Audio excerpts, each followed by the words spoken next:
So let's welcome our distinguished panelists, Dr. Hari, Associate Professor, University of Birmingham, and Dr. Meghanathan, Acting Head, International Relation Division, NCERT.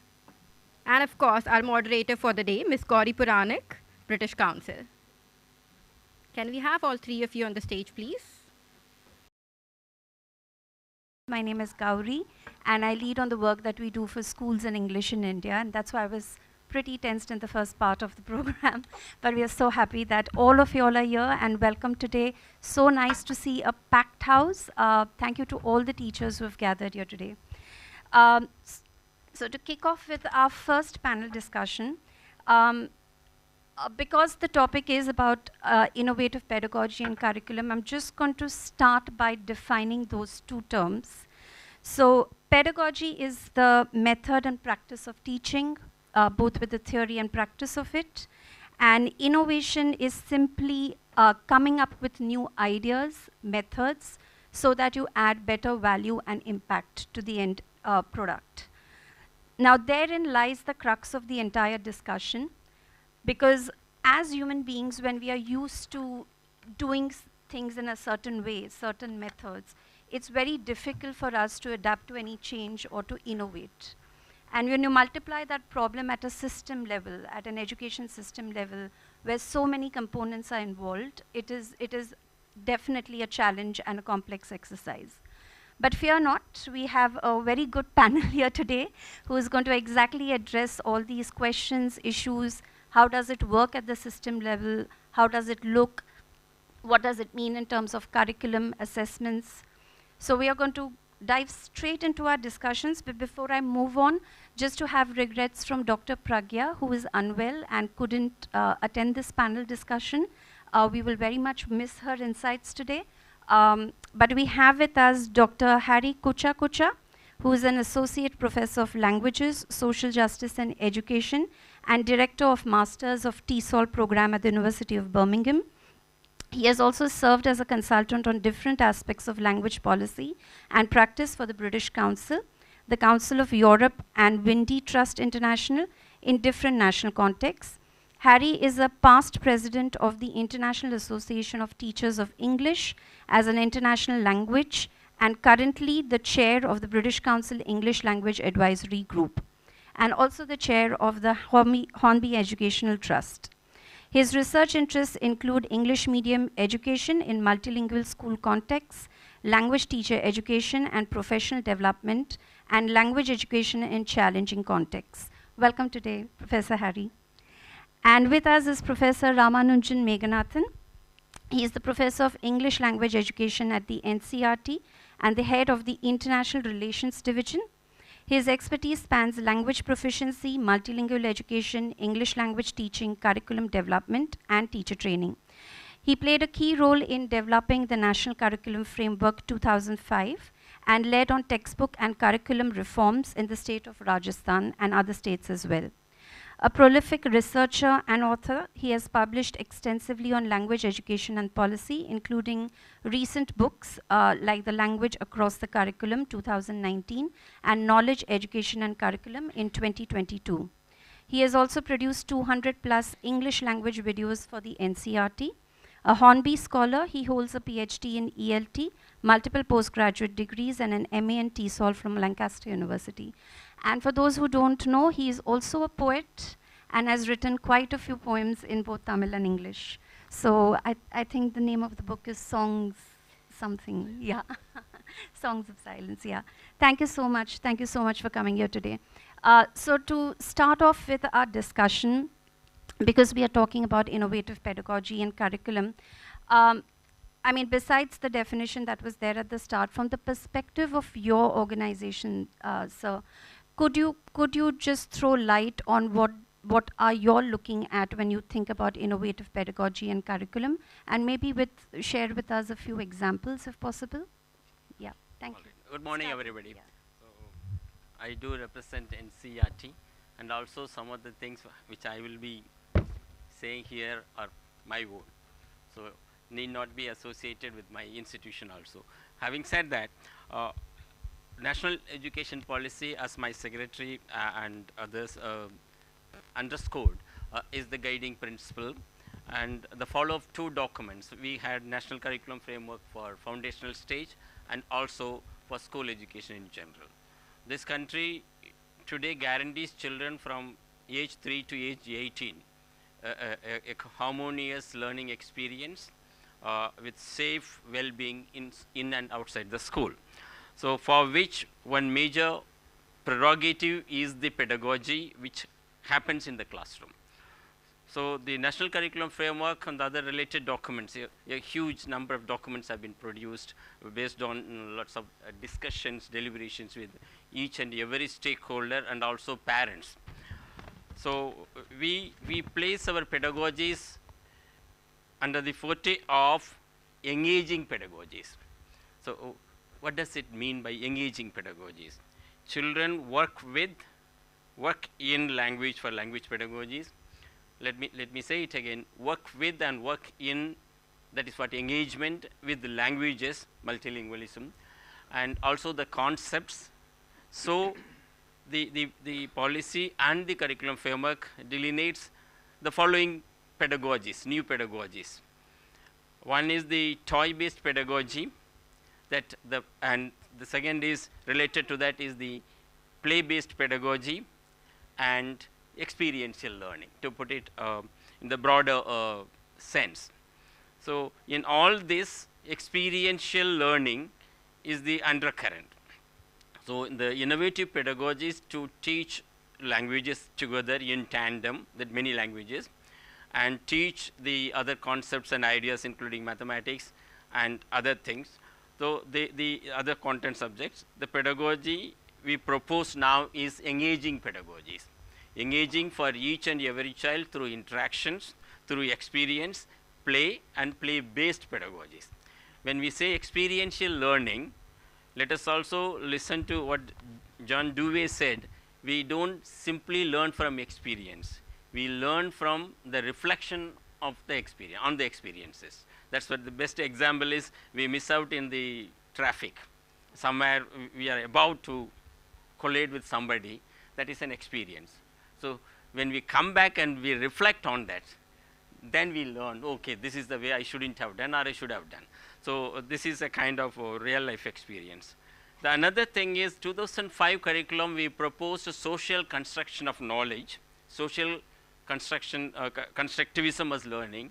A slight move, moving beyond that is social realism now we talk about. It is not that the knowledge outside the school is to be connected with the knowledge learnt in the classroom. It is also more so that the real life experiences, which is also part of social construction of knowledge, is we are now moving towards a kind of social realism, that the child experiences the reality in order to learn, arrive at conclusions, so that learning is ensured.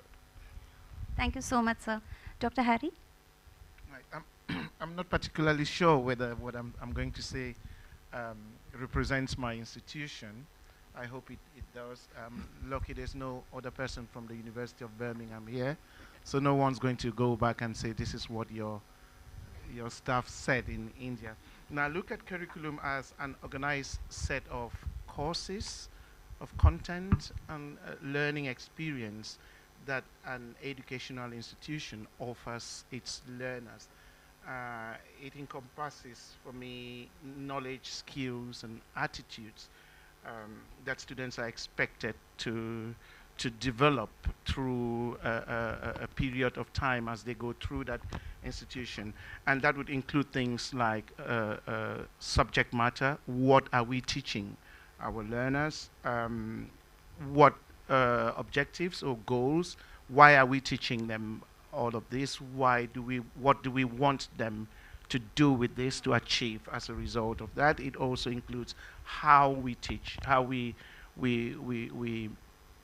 help them develop this knowledge and skills, and also how the materials and the resources that we are going to use to help them develop the knowledge and the skills that we want them to develop during the time they spend at the institution.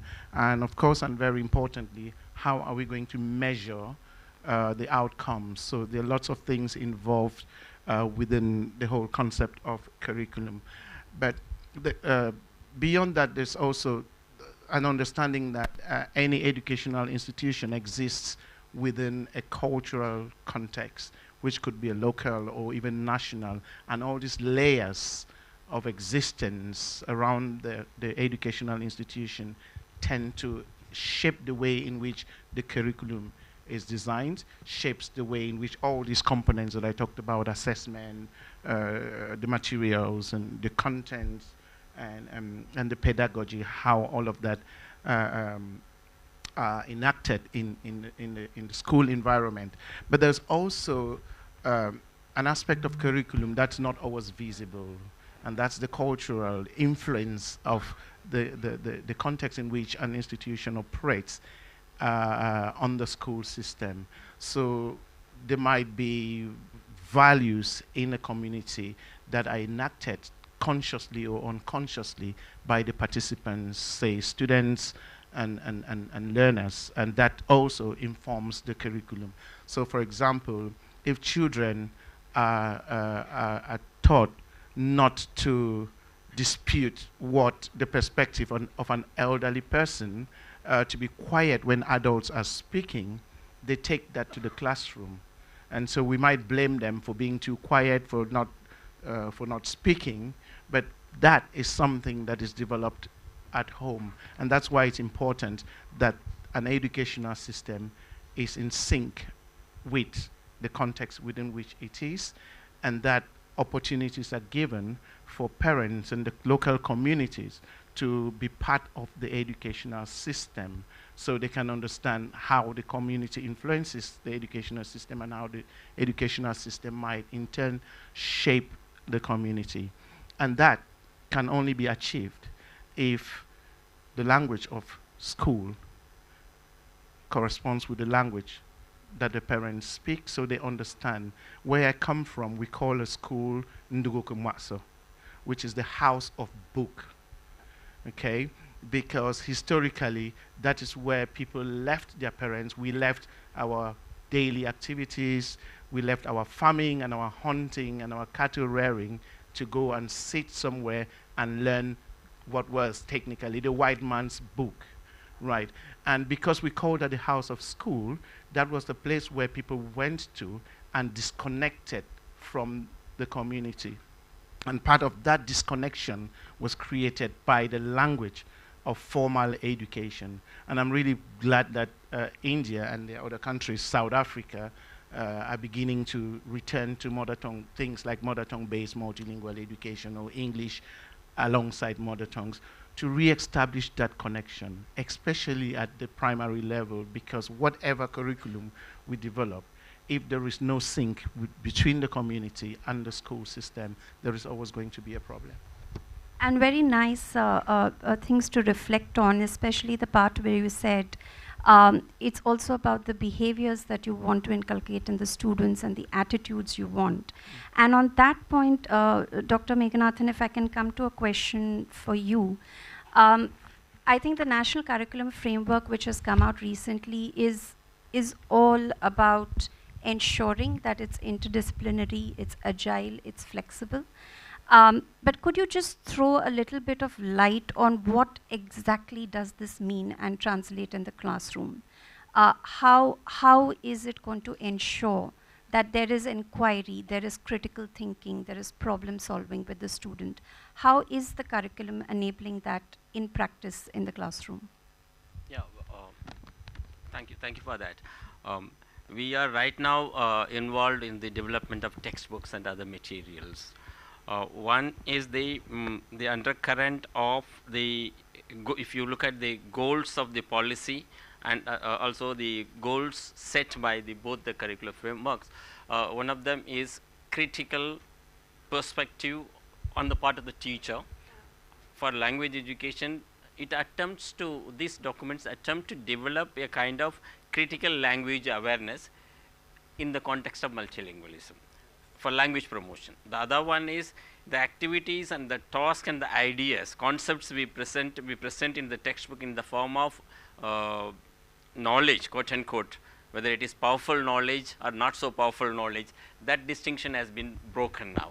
For example, the environmental sciences, the world around us. It has been now titled as the world around us. The children, as he said, the community learning, the community knowledge, and the school knowledge, and how to go about making sense, making meaning out of what is given to me.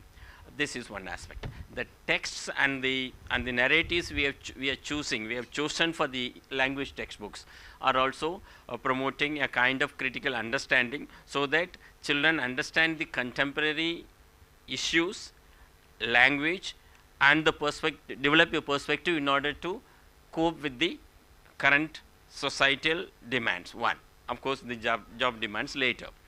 The other one is the how do I question things which are unfounded, superstitious, so on and so forth, is also encouraged. And I know that NCERT textbooks carry the preamble of the Constitution, duty and responsibilities of citizenship, citizenry, as a mandatory thing in the preliminary pages. This is one aspect. So our guiding principle is the Indian Constitution, which calls for creating a society with scientific temperament, critical thinking.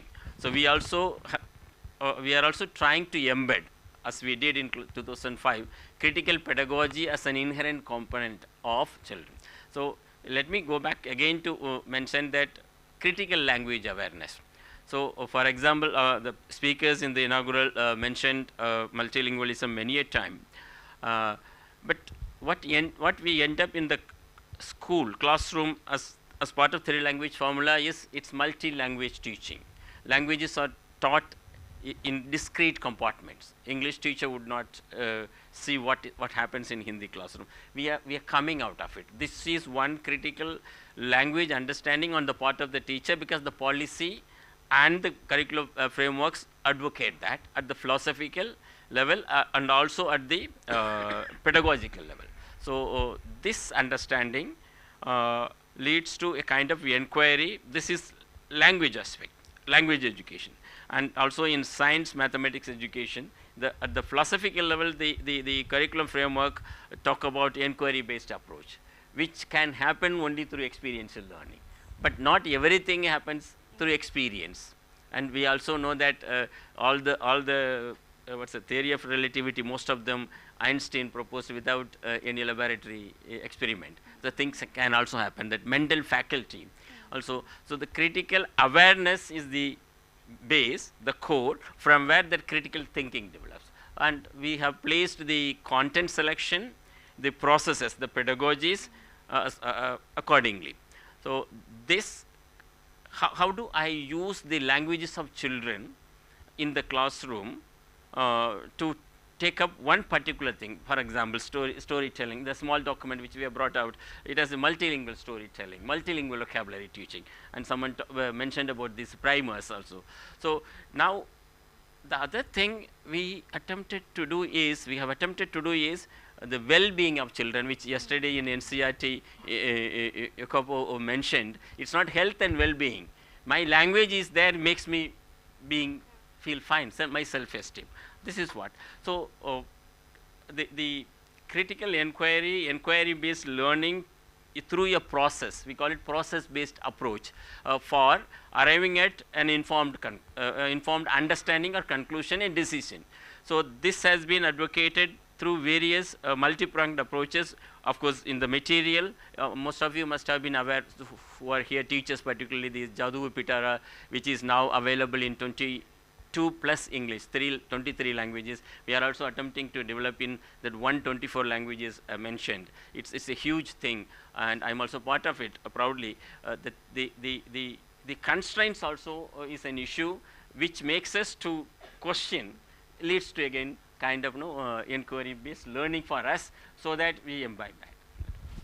Thank you so much. And I think in both the responses that you all gave, you all touched up on the curriculum. There was the pedagogy aspect, and of course, Dr. Harry, you touched up on the outcome and the assessment. But somehow education systems around the world, that kind of trinity and alignment between curriculum, pedagogy, and the assessment in various education systems around the world, sometimes one is better, the other is not in sync and stuff.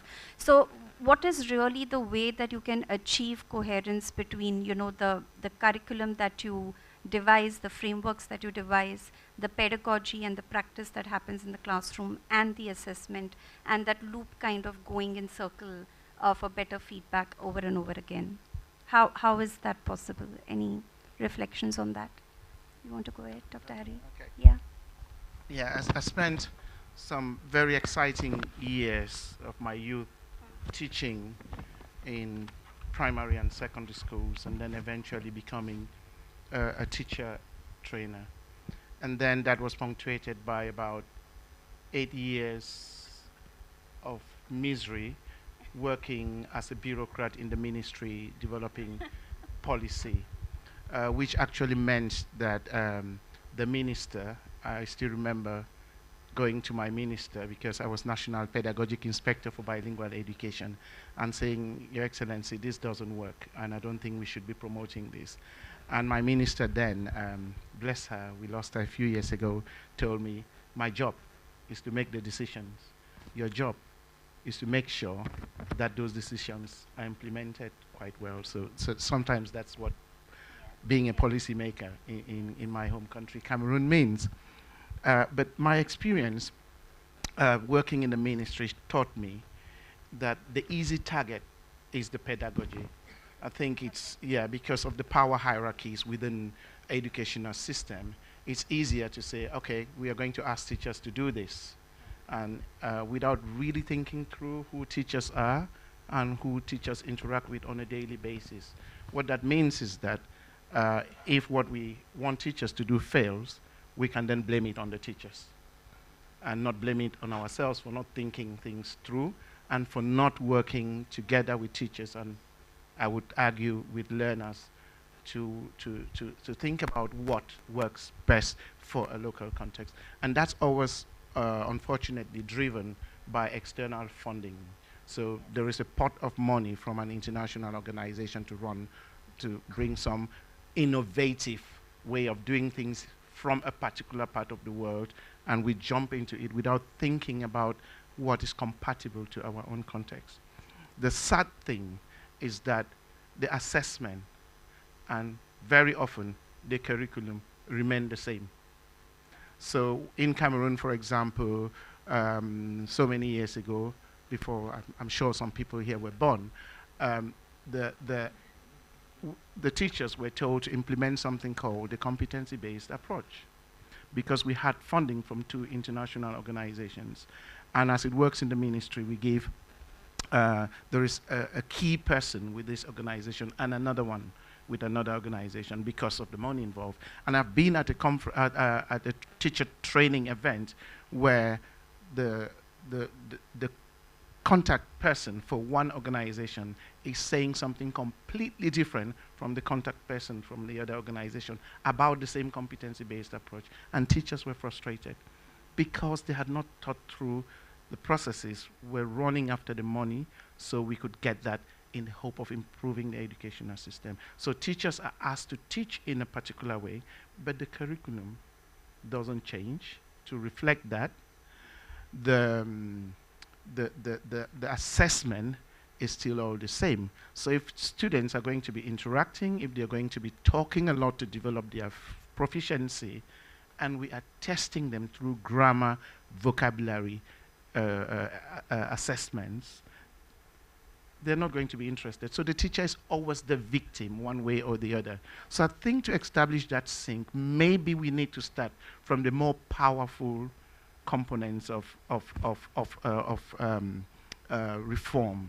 Okay, what do we want to achieve? How are we going to measure that? Now, how are we going to move from what we want to achieve through to how we are measuring it? So for me, pedagogy should be the last puzzle piece of this puzzle. Unfortunately, it doesn't always work that way. I don't know what we can do to make it work that way. Do you know? I think let's ask Dr. Meghanathan. All right. Thank you. I'm not that frustrated because we have hopes, because from 2005 onwards and this 2023 for curriculum framework, there has been a kind of consolidation which has led to the kind of alignment among or between the curricular statements, pedagogy and the assessment. So thanks to those who made the 2005 curriculum firstly, then later here, because that was the time that continuous comprehensive evaluation attempted to make it, bringing in the classroom experiences, what we call it summative, formative assessments, with a lot of resistance and acceptance from teachers. Teachers who are at the cutting edge of the system were able to understand. Of course, I must thank in CRT and CBSE for coming together, though CCE, even though some of my colleagues, I was also a school teacher for 9 years, and some of my colleagues in NCRT as well as, can anything be done continuously? Nothing can be done continuously. There is an English saying, no, it cannot rain for 2 days. Why? Because there's a night in between. So continuous things, but it rains 2 days continuously in my district, Tanjavur, and also in Bengal, Serapunji, many places in India. Though continuous actually means continual assessment. You do periodically. So that actually reflected with the classroom teaching of the teacher. And the philosophical statements of assessment and also education, pedagogy, each of the faculty, means science, mathematics, languages, we have been able to see an alignment that those objectives have been reflected in the pedagogy, at least advocated, then realized through training, CBSE or NCRT, many more things. Then later, the assessment also is capturing it now. So that on that count, I would congratulate this country, the teachers and the system itself for having been able to make that alignment. Having said that, let me also bring to the notice of this audience that we have three ways of making a curriculum, approaches to curriculum. One is, okay, we have made the statements, objectives very clearly. From objectives drive the pedagogy and assessment. We call it forward looking. I.A. Richards, I think my colleagues would know that famous paper and the famous book, Jack Richards. Then we have a kind of center driven curriculum, that is the processes drive the given curriculum and the given curriculum is modified, then it also drives the assessment. That's what I would place the 2005 curriculum of NCRT in this country. Now we have moved, the world has moved, everything is LO, outcome based curriculum. Even the president of the country's prime minister said, what is the outcome, what would be you be achieving? My director calls me every week, when will you finish this target? So target oriented, goal oriented, outcome based curriculum, which Jack Richards calls it backward curriculum.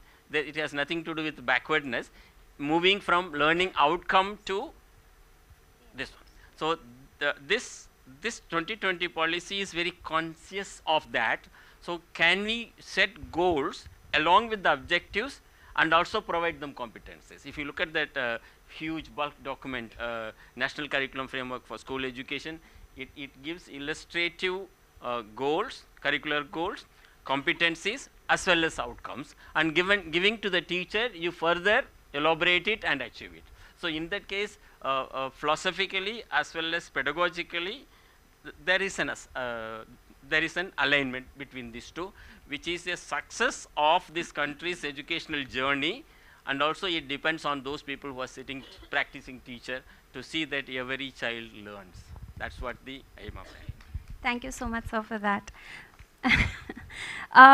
I'm just going to combine two questions basis both your responses. So there was a lot of talk right now about pedagogy and that being picked up as a easy thing to work on. And I understand the fact that you mentioned, Dr. Harry, that teachers turn out to be the victims of, having to go through the entire change process. But just on that, in the larger scheme of this entire innovative pedagogy kind of journey, the teachers are an important component, and I think the human component in the entire chain who make things happen. But could you also combine that with the challenges of, why innovative pedagogy also becomes a challenge in the classrooms? Is it because change takes time? Is it teacher training? Is it other resources? So could you just reflect on both those points about the role of teachers and the challenges perhaps that they face, or system challenges which leads to challenges in implementing innovative pedagogy? Yeah. Let's start with innovative pedagogy. What do we call innovative pedagogy? I think it all comes down, responding to your question, all comes down to how we define, how we conceptualize innovative pedagogy. And as far as I'm concerned, it's anything that the teacher does that is new to them, and that is one step ahead of what they have been doing for a long time. Okay, I know when we talk about innovation now, we talk a lot about technology and all what has come. Where I come from, schools don't even have computers. So that's not what innovation means. So if a teacher has been used to some form of rote learning and asking students to repeat after me, and then they move one step to encouraging students to think up ideas and bring to the classroom, that's innovation for that teacher, right? And I think we need to see innovation in relation to particular teachers and particular institutions. What are you doing today that you were not doing yesterday, and why are you doing that? We can't jump from 1 to 20. Education doesn't work like that. It's a gradual process. And it becomes even more important to consider that as a gradual process for every teacher, because of the kind of initial teacher education curricula that we have. In many places, it's often very traditional. We train in language education. We develop some content knowledge of the language, for example, or other subjects, and then we teach them ways of engaging with students in the classroom.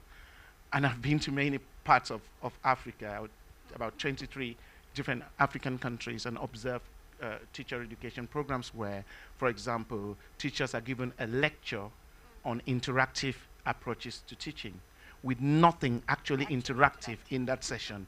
Adults don't learn like that. We've got to experience something. We've got to live something to be able to enact it in the classroom. So we may have all the beautiful rhetoric, and we do have a lot of very beautiful, flashy rhetoric about, teachers being at the center of things, but if the teachers are not given the potential or given the space to develop things, how is our own teacher education pedagogy a true reflection of what they are going to be doing in their own classrooms? Okay, and that I take part of the responsibility as an academic. How do we get an academic with no experience of a real classroom? And by that I don't mean experience of 20 years ago like myself. I mean ongoing experience of the classroom today, to help the teacher of today to engage in changing the world. So I think it's quite important that as teacher educators, we stay in the classroom. We go to the primary school classroom, to the secondary classroom, and teach ourselves to get an understanding of what is actually happening on a day-to-day basis. Because what happened in our years when we were teachers is not what is happening today. Now, having said that, I recognize that there are lots of other constraints that we need to take into consideration. And I often hear when innovative ideas through policy often come when a generation of teachers trained in a particular way have graduated, and they're in the field and they're developing pedagogy, ways of teaching based on the training, but also often based on what their favorite teacher used to do and things. There are lots of different influences, I think. Prabhu talked a lot about that. Yeah, the things that shape the way language teachers work.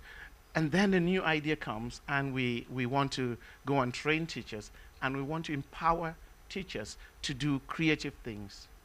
You cannot give anybody power which they don't have. We can't. We cannot empower people. I don't believe that. You probably do. You can only create the conditions for people to unleash the full power that is within them. And that comes with an initial teacher education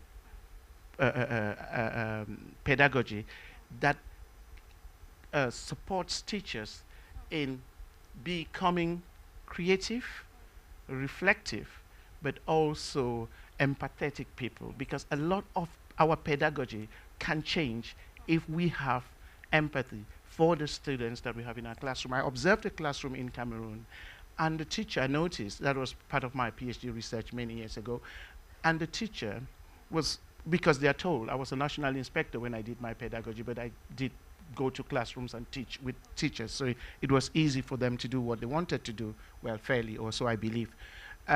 This teacher, we tell them to distribute questions across the classroom, but I noticed that the teacher had one student by the side, 11-year-old children.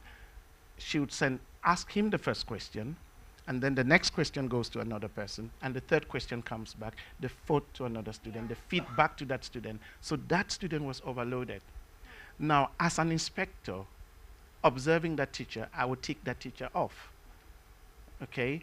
But engaging with that teacher showed me that she understood the challenges of that particular child. That child did not have any textbooks, came from a very poor home, spent the after-school period selling groceries with his mother by the roadside, slept late, came to class, slept in class, and his friends would laugh at him. So to keep that child awake, that classroom was the only opportunity for that child to learn anything. Okay. Now, we don't train our teachers in teacher training colleges, yes, to engage with children at an emotional level. So our educational system, our teacher educational system, and I'll end with that, still focuses on the knowledge, the content, and technical aspects of the profession, and not on the human aspects of the profession. And like I said somewhere yesterday, we are first and foremost human beings before and then we become teachers. And if that human aspect is missing from initial teacher education, it's always going to be a problem when we are asking teachers to engage with innovation. Yeah. Thank you. Thank you. Very deep, Dr. Harry. Dr. Meghanathan, yeah? Let me take further a bit. Who is an innovative teacher?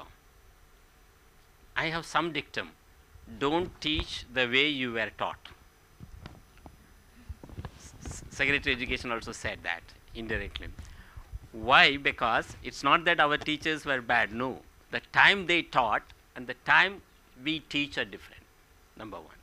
The second dictum, it's very difficult, even for me also to follow as a teacher. No two classes of yours of the same topic would be the same. I'm saying it. No two classes of your teaching of the same content should be the same. I take vocabulary. I take, because I only know language teaching. Forgive me, science mathematics teachers. A poem, T.S. Eliot was recited here. I teach in section A of grade 2 or grade 3 and section B of grade whatever the class, but how can I make the difference? Because children are different. This is one. Then I think many of you from Delhi, those who have undergone the study of BL at 4 years, probably some of you would be there. I found great difference in those teachers.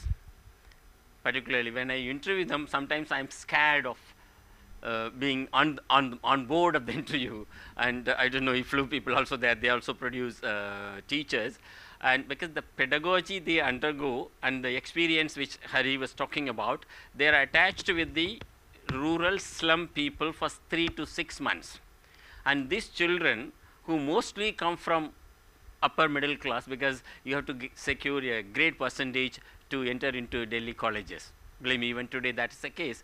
So when their world, they understand the world, which Hari was actually trying to draw the attention. So they say, oh, this is the world, these children come to, these are the children who come to my class. How can I talk about sophisticated way of doing things? Then that mindset changes.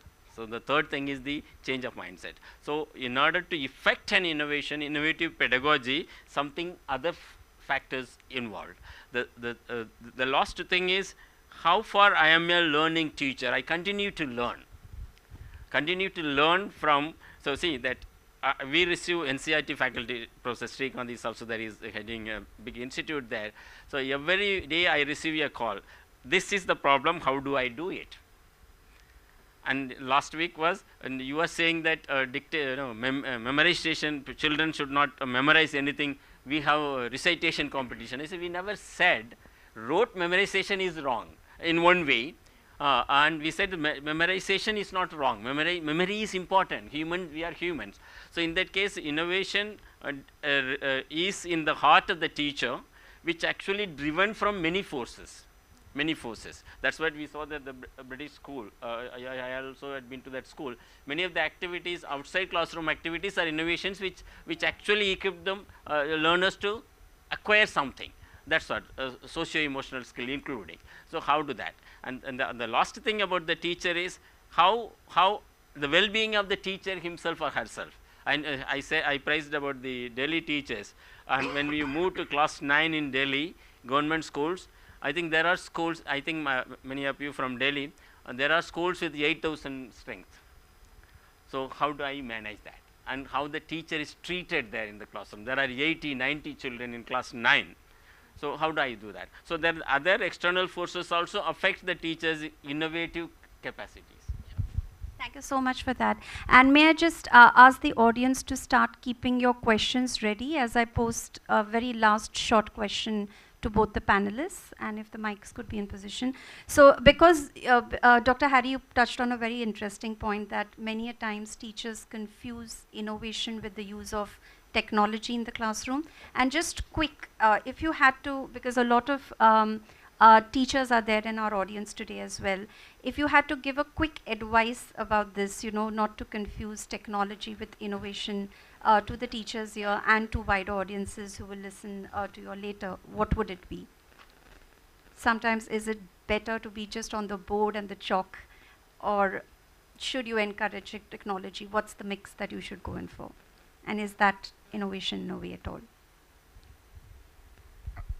I'm afraid I don't think I'm the right, well, by the way, thank you for not asking me a question about technology, because I'm so low tech, I can't give any advice. What I would say is that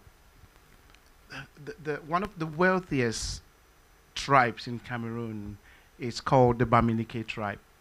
And they have a slogan, Le client est roi. The customer is king. So imagine, let's just imagine, please, come with me, that all the teachers in this country decided that they were fed up with teaching, and they decided that they were not going to teach anymore. Do you think children will stop learning? I want a yes or a no. If you can't give me no. Okay, let's imagine now that all the children in this world decided that they were fed up with school and they were not going to school. Let's imagine. We are imagining, please. It will not happen. But let's just imagine. What would happen to us? What would happen? We'll lose our jobs. In this business called education, the student is the king. And that is why we can teach. We can teach till thy kingdom come.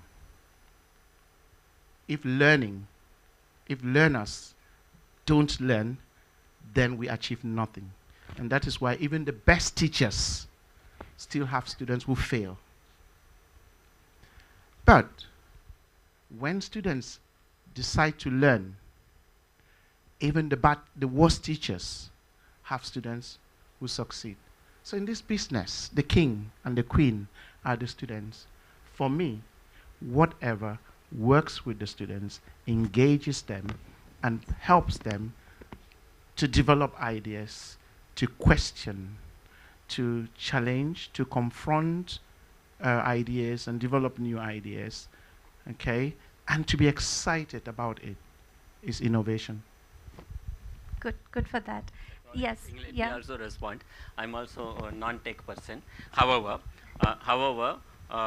some of the things you can't live without. Of course, your mobile phone is part of you most of the time, including while you sleep. In that case, technology is essential, important, has become an imperative from NCRT's experiments and experiences and the Government of India's initiatives, that we have been able to reach out to teachers leaps and bounds with the technology.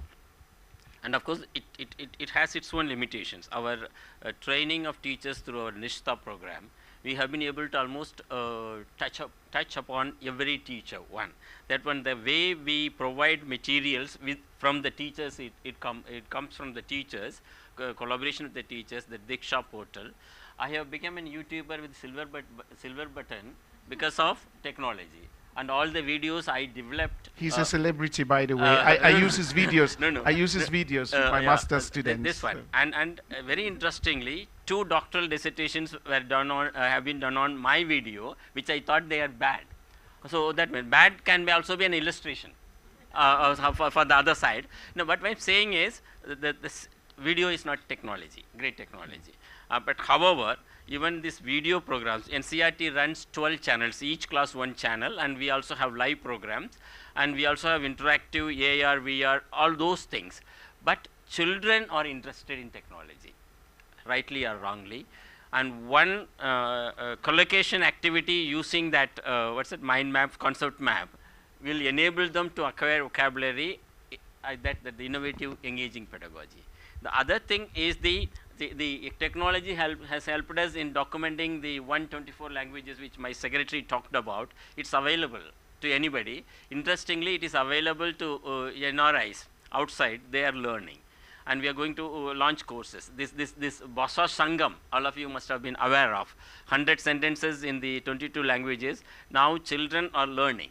And the other languages. In that case, I think some of the things, I remember there was a small reel, what happened when newspapers were introduced in a big way, and people waited before the shops. The moment it came, they were waiting, and they were opening to read, until Second World War. But now, I don't think a newspaper comes, I take it after half an hour.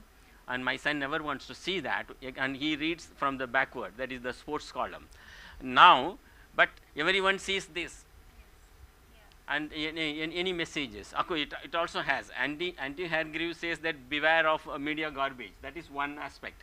But Andy Hargreaves also says that a Canadian educator, the important thing about technology is understanding the neoliberal thinking which is killing the innovations, and use technology judiciously for promoting and engaging time with the language, with concepts.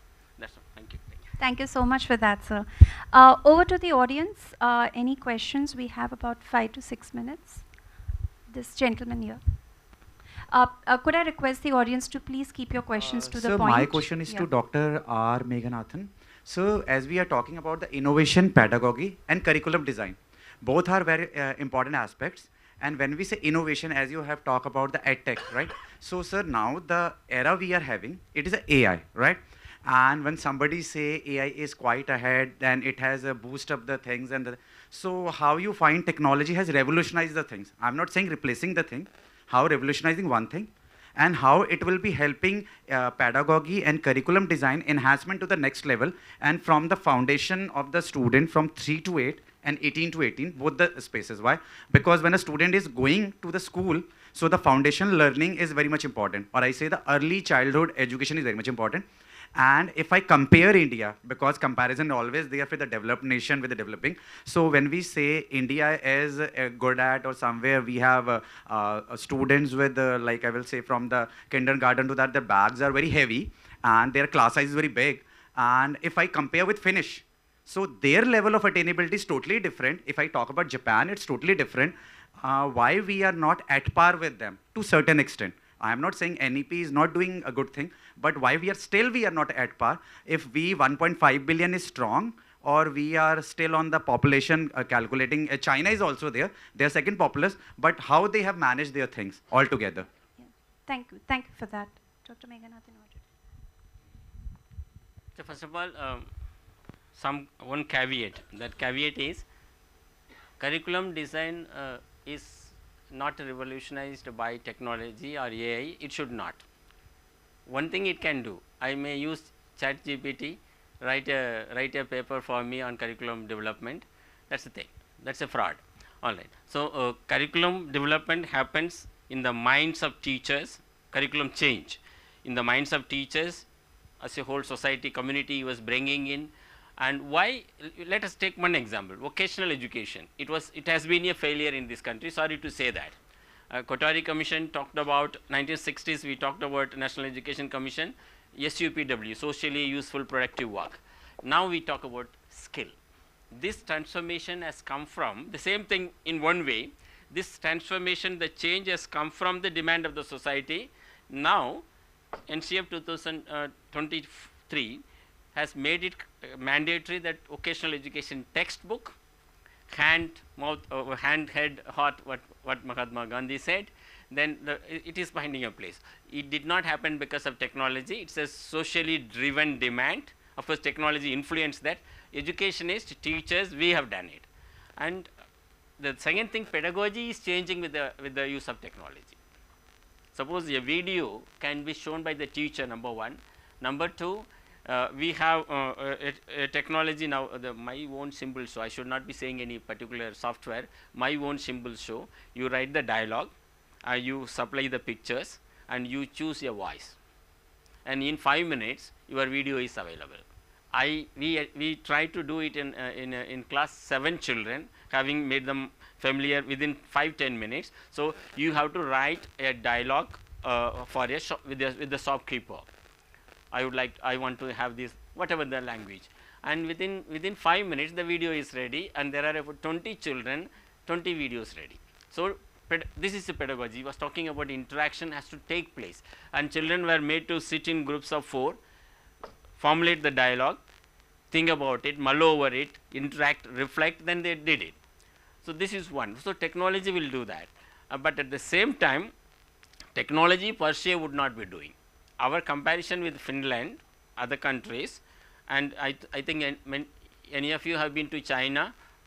I have never been to, and one of my friends went to. I think they say that the best building in a village or in a habitat is the school. Is it the case in my country? We have to see. So that's what the infrastructure thing. So that also affecting. But parents are ready. The Delhi government during the pandemic gave money to parents to top up their internet connection. So they spend. So that there is a when necessity comes, also things are possible. I started using the Zoom and all those only in 2019. Before that, I never knew about it. Now I am using every day one virtual conference. So there must be a necessity, but at the same time, a teacher, human teacher, of course, is essential. Human teacher has to work with technology. I don't know whether I have Thank you. answered. Thank you so much for that. Yeah, that over there.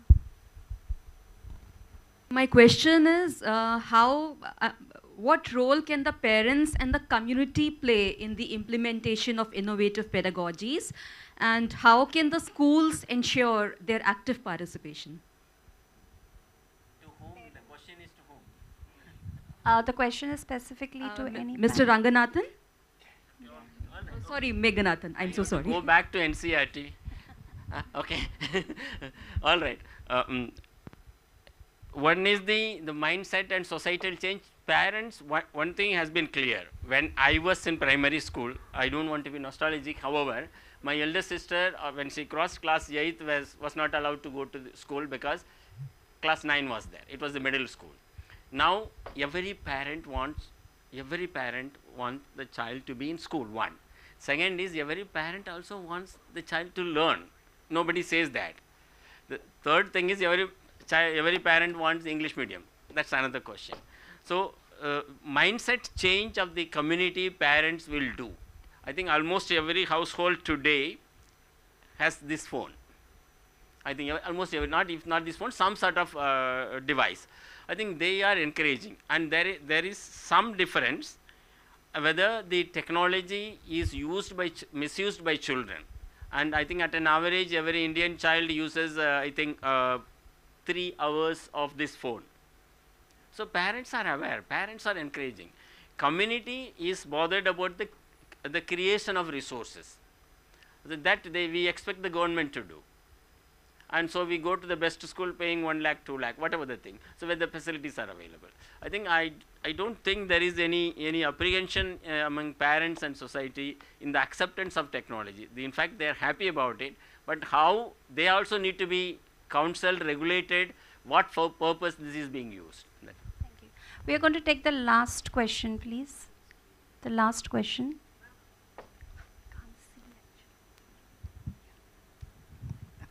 A very good morning, sir. Sir, I have a question that innovative pedagogy and curriculum design. Sir, how to go with the pressure of completion of the syllabus? Because when we talk about the innovative practices, we want to teach the students and we go with our own ways and they are very good. But we have pressure to complete the syllabus and there's so many chapters. So for that, I just want to know that how to go with that pressure. Because finally a student has to give the exams and we need to complete that. So if we are busy in that teaching that, because teaching can take place in even 2-3 chapters also.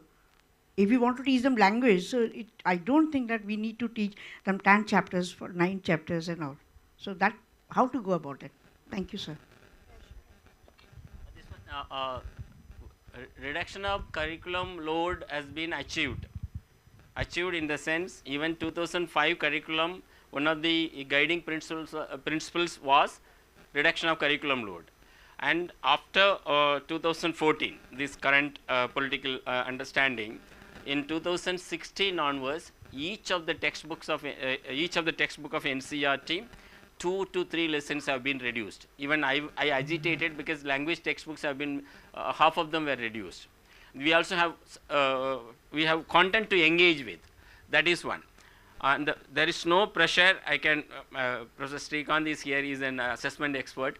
There is no pressure of school in completion of syllabus, because syllabus is reduced. The pressure comes from external examinations like placement tests, admission tests to higher education like NEET, JEE, all those tests. Otherwise, school does not now make children feel burdened, except on one condition, when the subject is not taught in my language, tribal and the incomprehension of understanding the concepts, which comes from the teacher. And completion of the syllabus depends on the teacher, because when you try to teach everything on your own, Hari was trying to point out, then you will be burdened as a teacher. Completion of the syllabus. Let us open up the syllabus. Let us demystify the syllabus. Let us encourage children to peer learn. Why can't we create create a WhatsApp group or online group? Let teacher poses an idea, children respond to. I'm not saying that below class 8 or something, beyond class 6, 7, 8. And this syllabus completion comes only from class 6, class 9 onwards, if I am right. Particularly classes 11 and 12. NCERT was to be blamed for that. We have almost slashed 20-30 pages from the physics, chemistry, biology textbooks, particularly mathematics. Having said that, we also need to realize that children need some essential knowledge, quote unquote, that cannot be made into nothing. Then when I complete class 12, grade 12, I should be possessing some attributes which I will be able to crack a placement test without much support from other agencies. So the most of the burden comes from coaching racket, coaching machinery, coaching mechanism, and also the schools giving children many more other activities in the name of recreation. I was happy to see that sports become recreation. Sports become recreation only to the person who watches, but here the one who is indulged in it. Okay, that's what. So the burden question is being answered, but I don't think I have answered your question. Dr. Harry, do you want to take that question quickly? on the pressure of? Yeah, I think the danger we risk running into is conceptualizing our role as teachers as people who transmit knowledge. That's where the problem starts, and that's how we then end up saying, okay, these are the set of things that I'm supposed to do in Unit 1. And when I was a high school teacher, we used to sit together at the end of the term, and the principal of the school would say, okay, yeah, how many units have you covered? 4 units. And no, they used to ask us, what unit are you teaching now? And a colleague would say Unit 6, another one would say Unit 2, and sometimes I would say Unit 12. And everyone thought I was a hero. I was doing very well. And, but the point was that I moved from Unit 1 to Unit 12 and back to Unit 6, depending on what was happening around. So, sorry, I'm an English teacher, so I can only give my examples from English. So, for example, we had a textbook which had as the first unit a scenario from the war in Iraq in those days, and it was a journalist reporting, and the language was such that my students had never heard that. We had not had all these the conflicts that we have in our country now, so the students were struggling, and we needed to teach the conditional tenses. So I went to class. We had a football match. We had just beaten, our national team had just beaten Togo. We watched the match on TV, and Unit 6 was talking about football. So the match was very fresh. We talked about Unit 6. And then we talked about what would have happened if Samuel Eto'o had passed the ball, that last ball, to Rigobert Song. He would have scored a goal. And we discussed the conditional tense without having to go through the rules of grammar. We worked around that. So for me, syllabus, textbook to syllabus content completion can only be slowed if we don't give students or support students to develop the skills that they need to go ahead and do things on their own. Because at the end of the day, these little wonderful beings in our classrooms are going to have to make the tough decisions out there with or without us.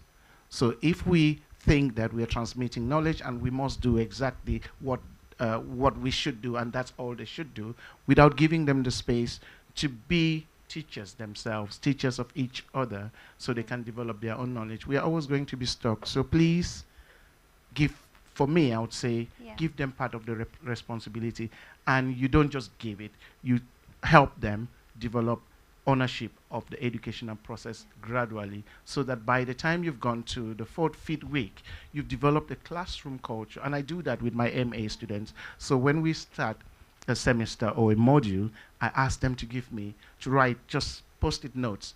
Tell me 2 to 3 things that you liked about this first session, and on the other side, tell me things that you didn't quite like and that I might improve. And I make sure that I read every bit of that and I analyze all of that. It usually starts with very positive comments, okay? And then I pick on those comments that were quite challenging, things I didn't do well, and I show them that I value those suggestions. So these are the things you said I didn't do well. Okay, I'm going to try and do it in another way today. I hope that you're going to give me suggestions about how I would do that better, so they know that I'm taking their feedback honestly. And then I start saying, okay, these are some of the things you wanted me to do. For me to achieve this, you have to do this. Because if I come to class, you've not read the paper we had to do, I'm going to have to come back and start explaining that, and I can't do that. So we build a relationship where we each have a responsibility, and we are accountable for our own parts of the agreement. And that way my students end up, by the 4th session, we have a classroom culture where we are all responsible for what is happening. Yeah. Thank you so much for that. Yeah. The syllabus completion, whoever has asked question, we attempted through subject committees and creating a working syllabus. For example, those who are with the system like CBSE, we have NCERT syllabus given to them. CBSE also gives a syllabus from class 9 onwards. It's a kind of adaptation of the national syllabus to the system. Then the subject committees in each school, at least 2 teachers, more than that. Why can't the subject committee sit with children, students, and plan how this we can go about and create a working syllabus? I call it, what is a working syllabus? Making the syllabus work is a working syllabus. He said that I would pick up a particular topic on a particular time. For example, atomic theory may be taught during the Hiroshima celebration day, means memorization day. And peace, a unit on peace can be taught during October, Mahatma Gandhi's this one, or on his martyrdom day or birthday. So connecting with the thing. So can we create a kind of working syllabus, reject the utopian syllabus by NCERT, I'm saying it vehemently, and make it work in a classroom? That would be the great thing. Then you can discard. Suppose what do I do in language with the language textbooks? Of course, those competencies and skills, if I drop one lesson and I don't test it up to class 9, 10, of course 10th you can't, class grade 10 you can't escape. So who is going to ask you? Maybe there is someone called gigantic figure called principal. Convince him or her. That's all. Thank you. Thank you.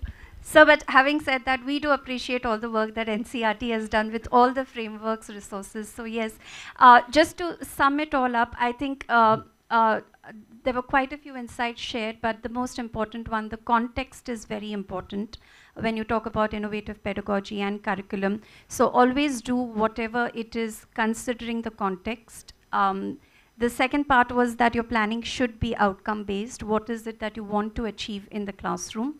The third is technology is an enabler, not at the heart of putting an entire curriculum framework or a pedagogy practice in place. It enables it.